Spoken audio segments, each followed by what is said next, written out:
پر اللہ کا بڑا کرم ہوا تھا، اس میں کوئی شک نہیں۔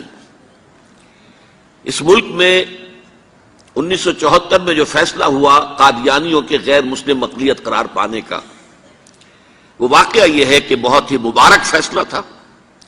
اس کے لیے تحریک جو اٹھی وہ بھی بہت ہی عمدہ تھی، بہت پرامن تھی، بہت منظم تھی۔ مولانا سید محمد یوسف بن نوری رحمۃ اللہ علیہ اس کے قائد تھے۔ کوئی سیاسی لیڈر جو ہے اس میں نمایاں نہیں تھا، خالص دینی تحریک تھی۔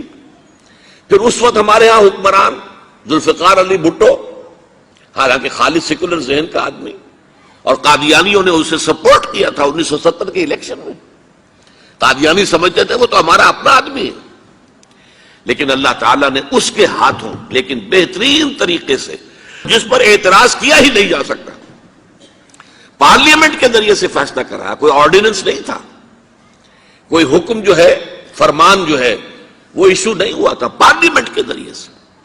اور پارلیمنٹ کی ایک کمیٹی بنائی گئی جس میں کہ موقع دیا گیا کہ قادیانیوں کے سربراہ بھی آ جائیں، لاہوریوں کے سربراہ بھی آ جائیں۔ یہ دونوں سیکٹ جو ہیں قادیانیت کے، پہلے قادیانی تھے، اب وہ ربوائی ہیں، ربوے والے ہیں۔ لاہوری جیسے پہلے لاہوری تھے، آج بھی لاہوری ہیں۔ ان دونوں کے سرکردہ لوگوں نے آ کر وہاں پر اس کمیٹی کے سامنے پیش ہو کر بیانات دیے اور کہا، کھل کر کہا۔ ناصر احمد اس وقت جو ہے خلیفہ تھا ان کا، مرزا طاہر احمد کا غالباً بڑا بھائی مرزا ناصر احمد۔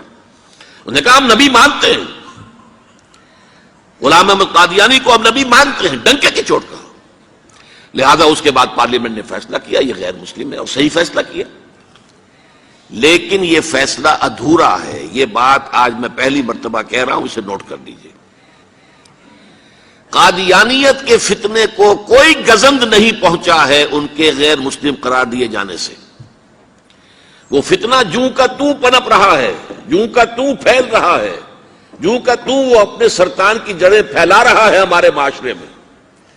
اور ویسے یہ کہ عالمی سطح پر انہیں بڑی سرپرستی حاصل ہو گئی ہے، پوری دنیا جو ہے، مغربی دنیا، وہ ان کی سرپرستی کر رہی ہے۔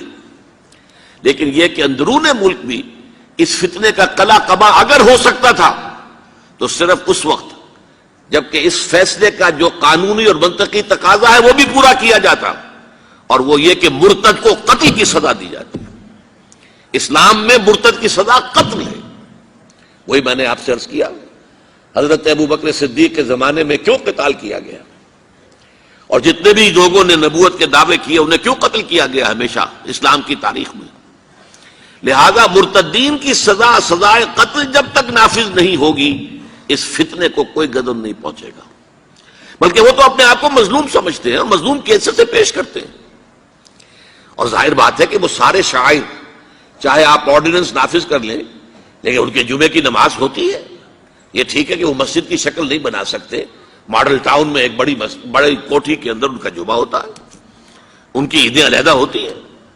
وہ سارے شاعر اسلامی کو استعمال کر رہے ہیں، اور الٹا مظلومیت جو ہے اس کا لبادہ اوڑھ لیا ہے۔